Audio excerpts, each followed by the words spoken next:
Awesome. Thank you very much. See you in there. Hi, I'm Sharon, Story County Democrats. I met you last time that you were here. Yes, we did. Good so to see thanks you. for coming back, and thank you Good for to be sending your back. staff and volunteers to help with our special election. Yes. We elected Ross Wilburn, so we really appreciate your help. Amazing. Also, this is from the Iowa State University Democrats, and they are collecting signatures. They're going to raffle these, so if we could possibly get your signature on each of them, there's 3 of them. Good idea. Then I'll let you get in because lots of people are waiting to talk to you. Yeah, that's good. I'm glad we got a crowd out today.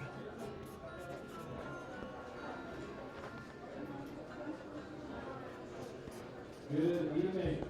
There you go. Thank you very much. Thanks for all your hard work. Appreciate it. Will you sign my PT belt? Oh my gosh, yes. We need to ask that for that pen. Grab her Sharpie real quick. Oh, she took the pen. Sharpie. Special thank you to the they give us free of charge. Safety Thank first. you. Are you still in? I am. Army? Yes, I am. Right on. Nice to meet you. Thank you, ma'am. What's your name? Sheets, Thank you. Nice to meet you. Glad you came tonight. So who's the owner? And the owner's name? Amory. Owner. Another part of that is getting out the vote and making sure everybody has access to vote. So if you are interested in a voter registration, Nice to meet you too. I'm such a strong supporter. Thank you so much for all you've done. If you are if you are an independent or maybe a Republican, I know there are some in here. I'm not going to out you, but I do know you're here. So if you want to form, become a Democrat, and if you can caucus for Congresswoman Gabbard, by all means, come see me later on. There you go. We're very fortunate in Iowa to have all these candidates come. I've lived in other states before, but we don't get this type of exposure anywhere else. And I've talked with my son. Little sweet spot there. Front row seats. Very involved. Good to meet you. Thank you for coming up. Thank you. It's good to see you guys. He always looks at me and says, well, I know that I haven't met them all yet. Which is the most spoiled Iowan thing to say. But take a candidate president, you have to do them all. But we're very fortunate to have Congresswoman Tulsi Gabbard here tonight. Some quick notes about Congresswoman Gabbard. She was first elected to public office in 2002. Oh, cool. Very cool. She's also served on Honolulu City Council. Are you based, did you come out here for the fair? Or? Yeah, I shot pictures of you yesterday when you were speaking. Okay, awesome. Nice to meet you. Thank you. She's one of the few candidates in the field who's a veteran, having served 2 tours of duty in the Middle East, reaching the rank of major. She's continued that service, though through her continued service in the National Guard in Hawaii, and as well as being on the Armed Services and Foreign Affairs Committees in Congress. So we should all thank her for her service, most definitely. She supports making community college tuition free for all Americans, as well as 4-year degrees for low and middle class families. That's very important here in Ames, Iowa, I do believe. Agreement, yes. Let's say go Cyclones. Okay, good. I lost the crowd. I'm not a Republican. That's it. I'm not one of the closeted ones here today. She supports Medicare for all. She supports raising the minimum wage to $15 an hour. She not only supports equal pay for equal work for women, but for the woman's right to choose as well. That's quite a resume indeed for president, I do believe. So I'm pleased to introduce Congresswoman Tulsi Gabbard. How are you guys doing? Good to see you. Thank you for your service. How are you? Good to see you. Thank you for coming. I've seen you in 2 days. Yeah, that's right. Hi, how are you? Aloha. Good to see you guys. Aloha. How are you? Good to see you. How are you? Aloha. Nice to see you. Thank you so much. I appreciate it. Thank you. How about a round of applause for your own Councilman Luke Spence. Luke Spence, thank you for your service and stepping up to serve. I want to say thanks to Madeline Anderson here, who is the co-chair of the Story County Democrats. She's standing over here by the door. There you go, she's waving, you can't see her. And is Morgan here? I think Morgan's the manager. Okay, thank you guys, thank all of you. Thanks for letting us come in and say take over for a little while. And thank all of you for coming. It's great to see you and great to be back here in Ames. Thank you so much. It's been a busy couple of days. We went to the Iowa State Fair yesterday. How many of you had a chance to go? Yeah, okay, a few of you. On purpose? Not on purpose? We've just always have such a great time when we come here to Iowa because all of you are so nice. You're so welcoming, you're so kind and generous, and we appreciate the opportunity to be able to come and have these kinds of important conversations that we're having here today. I feel like for a long time now, for several months now, as we've been traveling around this country and in pursuing this campaign, we've been dealing with a lot of challenges, and there are many challenges that we face, but this week especially, I think, has been a tough one for us as a country, as we've seen the shootings and the terrible loss of life in places like Dayton and El Paso, and many others that don't make the headlines. And when these things happen, our heart breaks as a country because of how divided we are. The fact that these things are happening at all. And I think that's an important thing for us to reflect on, about why we are in this situation. Why are we in this position, and how do we move forward, most importantly? I think that's what I've been hearing from a lot of folks is, where do we go from here? What do we do? What can we actually do as a country? And yes, there are pieces of legislation that I think we need to pass in Congress. A couple of months ago, we passed the universal background check bill. It's sitting in the Senate, waiting for a vote. We've got to continue to put on the pressure to Mitch McConnell to bring that legislation to the Senate floor for a vote. I'm hoping in the wake of these tragedies that he actually does that and does it soon. But there are also other deeper-seated issues that we've got to acknowledge and recognize and solve. And those deeper-seated issues have to do with how divided our country is, and the consequences of what happens when fear and racism and bigotry is fomented, tearing us apart, putting us in, some of us in one camp and others in another camp, whether it be because of our politics, who we vote for or against, the color of our skin, where we come from, who we love, how we worship, or if we worship. These are all things that are so often used to tear us apart. And unfortunately, our president, this president in the White House right now, is guilty of doing that for his own political gain, fomenting that kind of racism and fear in people for his own selfish interests without really thinking about what the consequences are.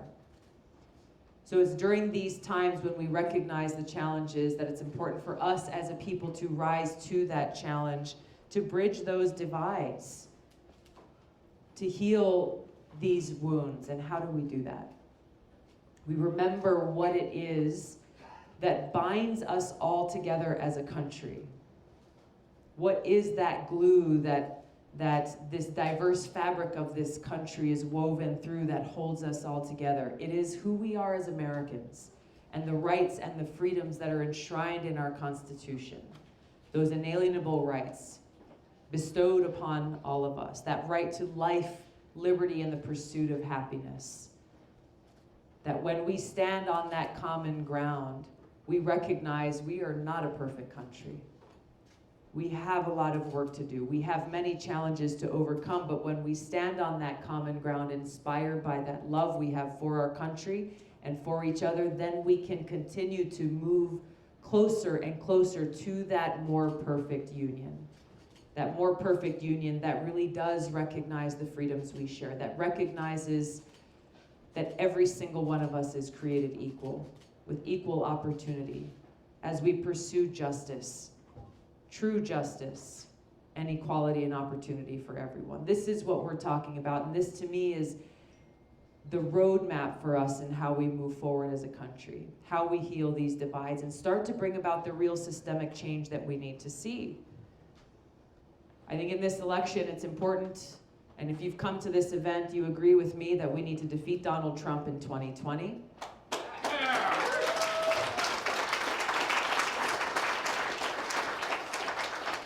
I think we also recognize that there are a lot of challenges and problems that we've had in this country for a long time that pre-exist the November of 2016 election. And that we as a country can't afford to allow these systemic problems to persist. Problems that have to do with the fact that we have a government that is of, by, and for the rich and powerful, not of, by, and for the people. That we have a government that is influenced by big special interests, big corporations, those who have the money and the ability to buy influence, interests like big insurance and big pharma, who have more of a hand in shaping our current healthcare system than we, the people, do, and we see the result of that. We see the outcome of that.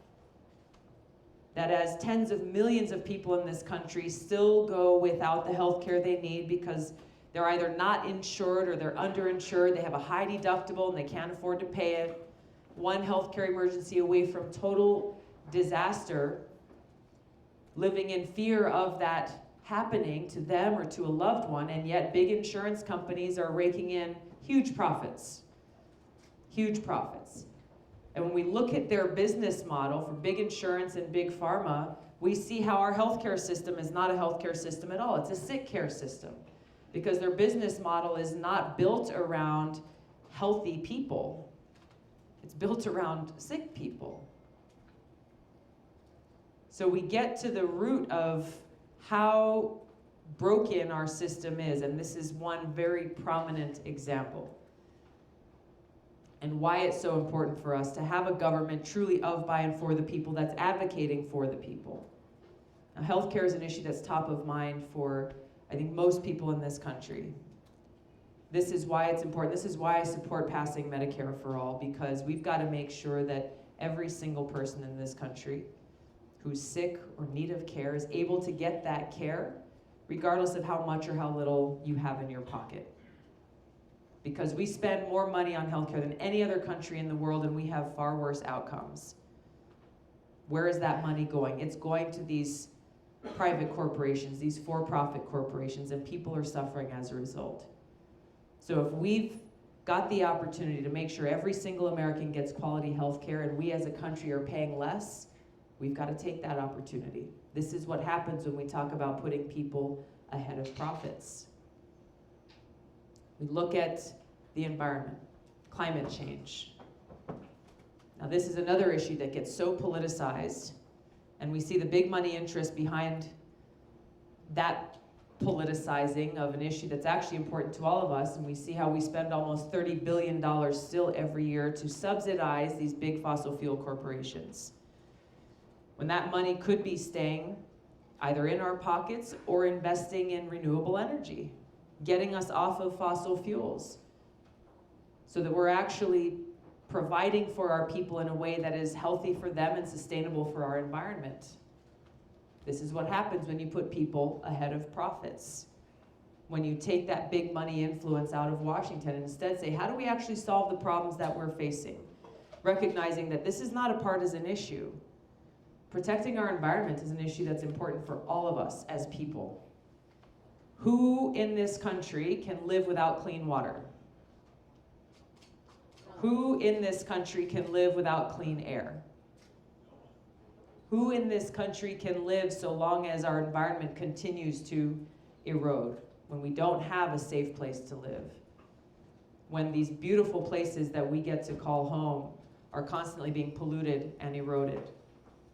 This is what we're talking about. And I don't care if you're a Democrat or Republican or independent, I have yet to meet someone who says, you know what, I'm fine with polluted, poisonous water.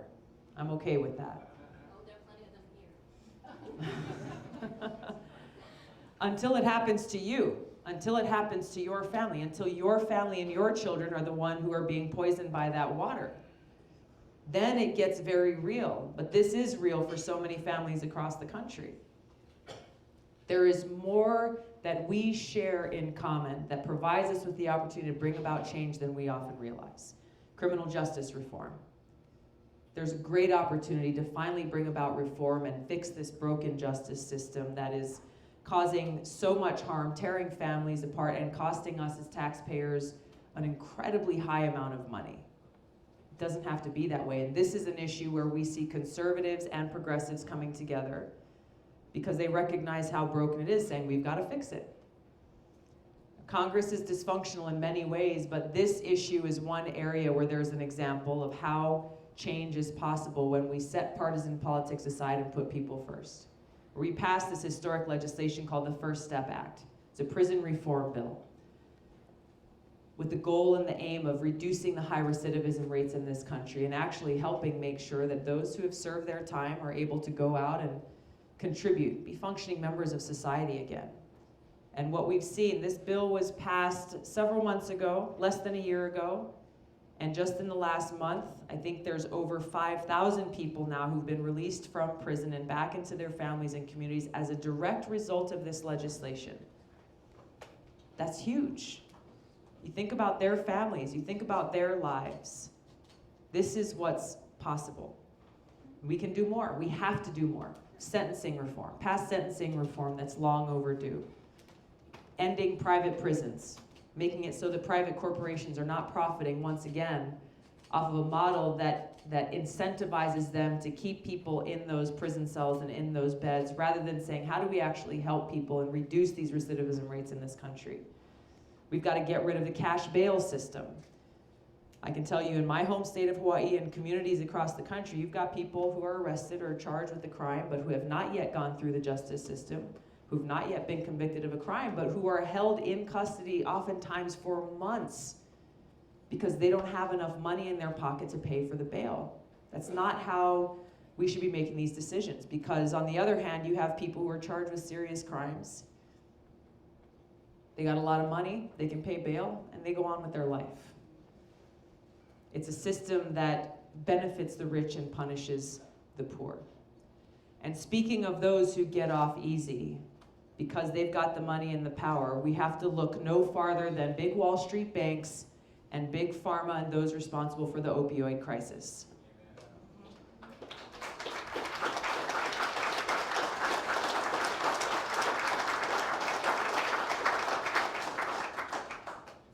When you actually research and look at the lies that these big pharmaceutical companies like Purdue Pharma have told, and how they have found and exploited every single loophole to proliferate these drugs on our streets, how they've given people these drugs without the kinds of warnings that should come with such a highly addictive drug, and why. Why? They made a hell of a lot of money, exactly. They made a hell of a lot of money, and they still are. None of them have been convicted of any crimes, to my knowledge, yet thousands, if not tens of thousands of people have died as a result. What to speak of the many more whose lives have been ruined, who've seen their careers, their families, their education, their homes lost as a result.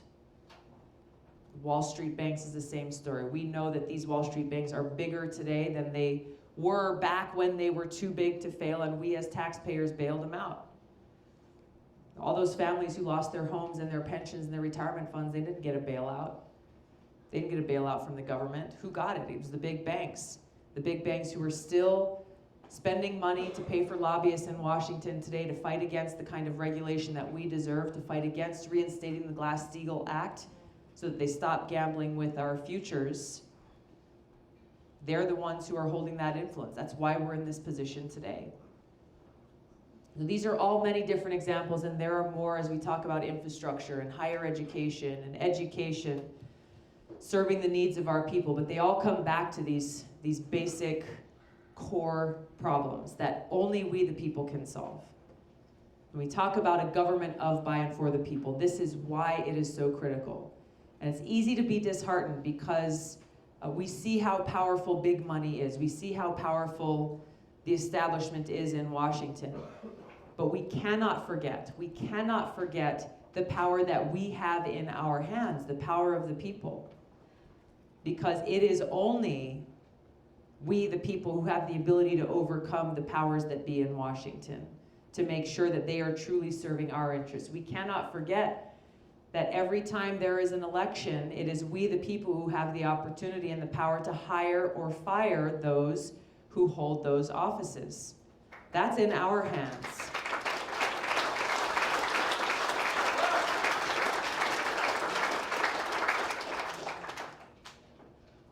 We've seen throughout history when great change has been made in this country. It has been made against the direction that the powers believe things are going. They forget and lose sight of where the power actually lies in this country.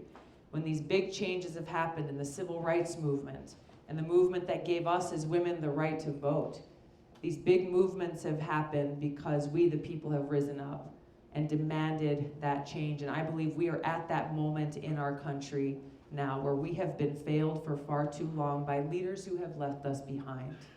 Leaders who have turned off the volume, not hearing our voices, and who are serving either their own interests or the interests of the rich and powerful rather than serving the interests of the people. And we know what's at stake.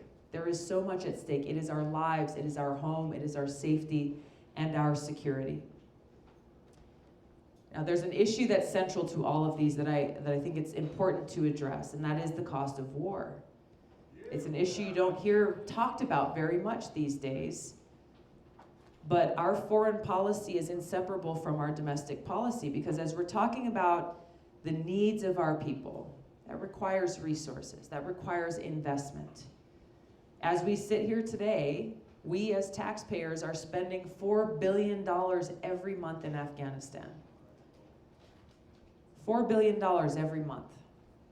That's one slice of the over $6 trillion we've spent since 9/11 alone, waging wasteful, counterproductive wars that have taken the lives of so many of our brothers and sisters in uniform, that have caused mothers and fathers, husbands and wives, to stand there at that airport and welcome their loved one coming home in a coffin. Wars that have made our country less safe, resulting in the strengthening of terrorist groups like ISIS and Al-Qaeda. Wars that have caused such devastation in the countries where we've waged them, causing refugee crises, causing destroyed communities, destroyed families. As we talk about the cost of war, it's all of these things. While those of us who've worn the uniform have felt directly and seen directly the cost of war in a deeply personal way, this cost has taken a toll on every single one of us. Because those dollars have been taken out of our schools. Those dollars have been taken out of our healthcare system. They've been taken out of our roads, our bridges, our communities, the needs that we have right here at home. This is why we need change. Our leaders have failed us, and it's time that we stand up and change those leaders so we have leaders who are truly for us, who will have our back, who will be our champion. This is what's motivating me to run for president, to offer to serve as your president and commander-in-chief, fulfilling that promise, bringing those soldiers' values of service above self to the White House, so that our White House can truly be a beacon of hope, a beacon of light and of opportunity, a White House that belongs to the people.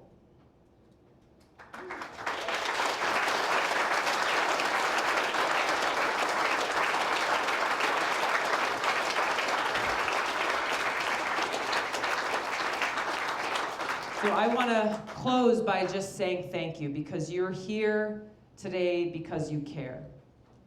There's one thing in this world that once we give it away, we can never get it back, and that's time. And I value the time that you have taken to come here today, the decision and the choice that you've made to be a part of this people-powered movement and to be a part of this change. This is what gives me hope as I get to visit different communities across your state, visit different communities across the country, because there are people gathering in rooms just like this all over the country who are fired up, motivated by love. Motivated by love. Love for our country, love for each other, and a care for the future that we will leave behind for our kids and their kids and their kids after that. So we always must remember what Dr. King told us, that only light can drive out darkness. that hate cannot drive out hate. Only love can do that. So as we are in these times that sometimes seem so dark, so divisive, and so filled with hate, let us continue to be inspired by that love, understanding that only love can defeat this darkness. Thank you all so much for being here. Thank you for joining us today. Aloha.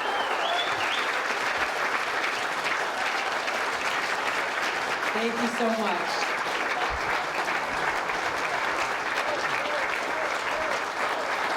Thank you so much. I want to take a few of your questions, but I also just wanted to add another quick thanks. It is because of you, as we speak about the power of the people, it is only because of you that I had a voice on that debate stage. You made that happen. You made that happen. So it is only because of you and your support and your help that we will continue to make sure that we are heard in this country. We are working to make sure that we qualify for that next debate coming up next month. I appreciate all of your support in helping us get there.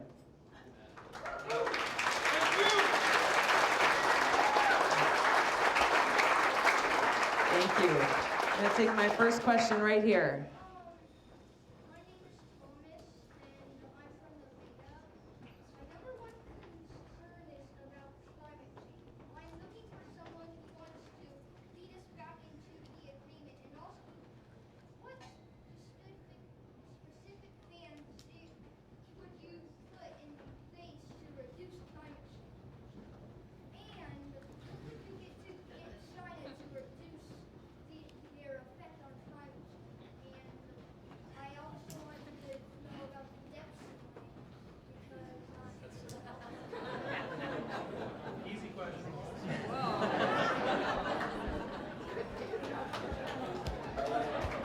Thank you. Thank you for raising this very important issue that impacts you and your future and all of our futures. This issue of climate change and the problems that are presented before us as a result. I come from a state in Hawaii. Have you been to Hawaii before? No. It's a small island state in the middle of the ocean in the Pacific. It's the most remote island chain in the world. And for me, when I was your age and growing up, I was really passionate about protecting our environment for many, many reasons. It was my home, it is my home, and understanding even from a young age the threats to our home. And that's what we're dealing with climate change. That's what motivated me to get involved with politics in the first place when I was still very young. But it's also what's driven my action in Congress. So you ask about what is my specific plan. First of all, yes, as president, I would re-enter the Paris agreements, but that alone is not enough. Even those who were signers of that agreement recognized then that this was a positive start for the world to come together to address climate change, but it didn't go nearly far enough. So we've got to come at this from two directions. We've got to make bold and ambitious changes here at home to get us off of fossil fuels and invest in a clean, renewable energy economy. As a member of Congress, I've introduced the most ambitious climate change plan ever. It's called the Off Fossil Fuels Act. And it provides a very specific and actionable plan to get us off of fossil fuels, make those investments in renewable energy, and make those investments in renewable energy workforce to be able to make that transition possible. We also have to look at how we can reform our agriculture industry that in some ways and in many ways is contributing so much carbon to our environment, exacerbating this threat. And the last thing is providing that leadership in the world, leading with a foreign policy based on cooperation rather than conflict, so that we can work with other countries like China and others to address this problem. Because even if we do all that we must, if we do every single thing we need to do here in the United States right now, and we do need to do that, it still won't be enough if we are standing alone. We've got to work together in this global community to address this crisis. Thank you so much for your question.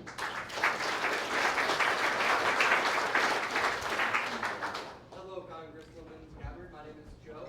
I'd like to pose a specific question that I wrote down right here. So currently, the NRCS, National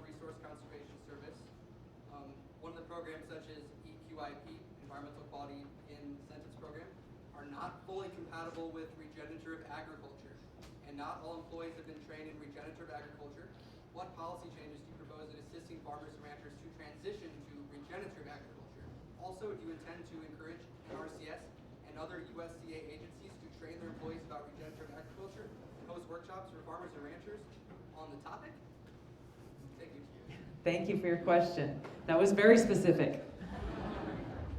You're speaking of a kind of farming and agriculture that isn't new, but more and more people are just now starting to learn about it. Something that's been around for a very long time, and that provides an answer to the challenge we face both as it relates to climate change and to our increasing ailing soil health that threatens our ability to grow food to feed our people.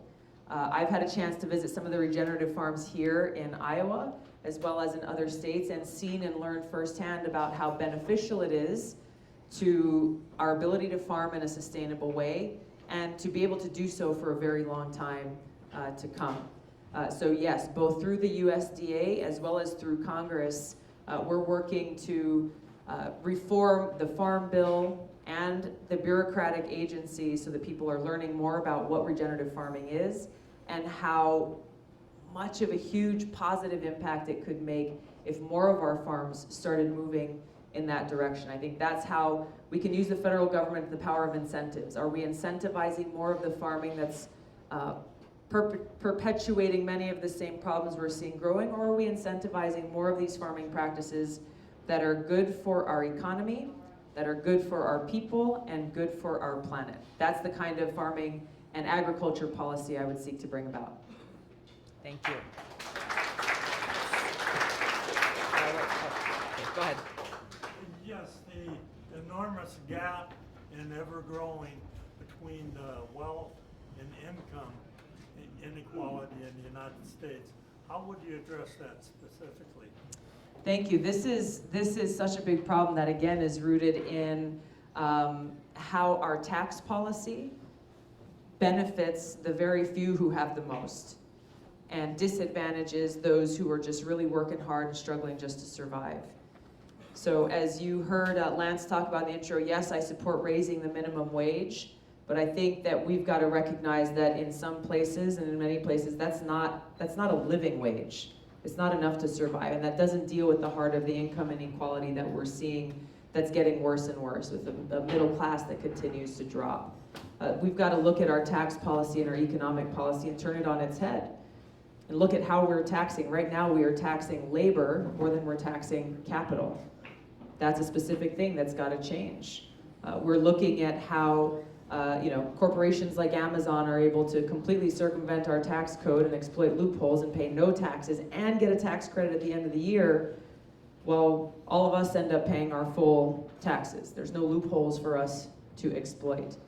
So as we get to how the rich and powerful create these loopholes that only they benefit from and we're left behind, that speaks to how we got to turn our system on its head. We're actually thinking about how we can make sure we've got a fair tax policy and fair economic policy that best serves us.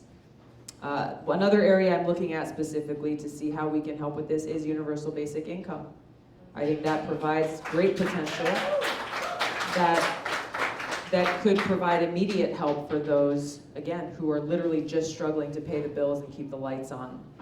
These are some of the things that, some of the approaches that we need to take to begin to tackle this problem. I think there's a lot of other components to it, like the lack of affordable housing, the high cost of healthcare, all things that take away from our ability to live the lives that we want to live and have the freedom to do so. Yes. Hello, my name is Lucy. I grew up in Ames, but I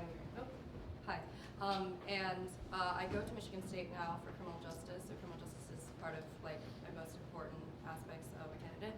So you touched on a lot of really important issues. I just wanted to know some like specific solutions you have for like cash bail, for privatized prisons, for like the mass incarceration issue that's very clearly racialized.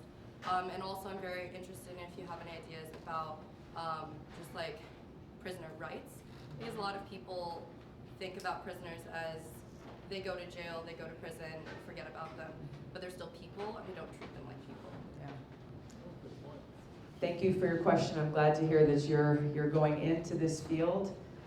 I talked about some of the specifics before and about how they disproportionately impact poor people and people of color.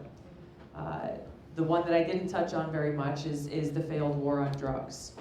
This is one now that for generations, again, has had a negative and disproportionate impact on people of color in this country. I have introduced in Congress the only bipartisan legislation that would immediately end the federal prohibition on marijuana. The fact that we are still imprisoning people in this country now for minor marijuana violations is ridiculous. The fact that we still have people who are sick and who would like to use medicinal marijuana as medicine are not able to in a lot of states in this country. And the fact that as we're talking about an opioid crisis and an opioid epidemic, rather than ending the federal marijuana prohibition, because we have seen the direct correlation between states that have legalized some form of medical marijuana recreational and a drop in opioid addiction and opioid-related deaths. So again, you see the profit incentive, because instead of just saying, well, obviously we should end the federal marijuana prohibition, because we see how it's worked and actually helped people, instead what we see are bills that are put forward in Congress to appropriate funds to pay the pharmaceutical companies who are coming up with more drugs to help those who got addicted to their last drugs. It's crazy. It's crazy, but this is the system that exists in Washington. As it relates to mass incarceration, as we deal with the many different reasons, whether it is the failed war on drugs or, laws like 3 strikes, mandatory minimums. These are things that are some of the causes of why we have so many overcrowded prisons. There are deep-rooted problems that we need to address, but these are some of the laws that I think we need to reform to begin to address the mass incarceration in our country. As it relates to how we are treating people in our prisons, these are opportunities for us. Once someone, if they committed a crime and they've been charged with a crime, they go and serve their time. We should be providing the opportunity to actually help them change, come back to our communities, come back to their families, not as broken people, but as people who are ready to come back and contribute and be a part of those communities and families. This is focusing on reducing those recidivism rates is not only good for the people who we are helping, but is good for us as a society. It makes us stronger. Thank you. All right. I'm going to take one from the back there. Yes, sir. So Iowa's minimum wage is currently $7.25, and raising the minimum wage to $15 means that each minimum wage worker will be making $7.75 more, which means that businesses can now charge that $7.75 more. Strictly raising the minimum wage, I'm not sure will do all that much to help with the poverty crisis. Even instituting a universal basic income, businesses can now just charge more. So raising the minimum wage will just cause those currently making $15 to just be put in a minimum wage situation. So what's your answer? So how do you plan on keeping those making $15 now out of poverty?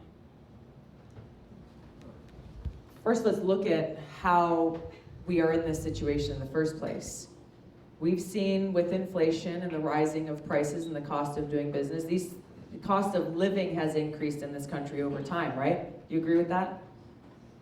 But those who are working have not seen their wages increase in a commensurate way with the raise in the cost of living. That's the problem that we're seeking to address. And it has to be addressed because our workforce is the backbone of our economy. If we don't have people in the workforce, then these businesses can't stay alive and can't survive. We have to place a greater value on our workforce, on the people who are coming and providing these services, and many of them are service-related jobs. And so yes, if that means we end up paying a little bit more, then we are paying a little bit more, but we also have more money coming into our economy. So our economy grows stronger as a result. Now I think there is a concern, I think there's a valid concern, especially about small businesses. people who are employing maybe less than 10 people, who really struggle just to keep the doors open. If you look at, okay, well, they've got to pay more for these wages, they've got to factor that in every step of the way, right? So I think it's valid for us to have a conversation about how, you know, Walmart is making a ton of profits right now. You can't tell me Walmart can't afford to pay their people what they deserve to be paid. So I think there's something to be said for perhaps a carve out for small businesses that they can gradually increase those wages, or perhaps there's a way that we can look at our tax code once again so that we are incentivizing paying people more, perhaps through a tax credit deduction for the employer, rather than what we currently have where the tax code incentivizes an employer to write off the purchase of assets and property rather than investing their dollars in people. There's a number of ways that we can look at how to address some of the challenges that exist, but ultimately the objective is making sure we are reducing the income inequality in this country, that we are paying people a living wage so that we don't have so many people who are literally struggling just to survive every day. This is the United States of America. We can do better, we must do better, and we've got to place the value on our people, not on the biggest corporations who are profiting off the backs of the people. Thank you so much, everybody. We are running out of time. I want to be able to get a chance to just say hello and shake your hand, take a picture if you like. I'm going to talk to the media for just a couple of minutes, and then we'll have a few minutes to meet and greet. Thank you all so much for being here. Please tell your friends, Tulsi2020.com. We need your support to continue to build and grow our campaign. Thank you so much.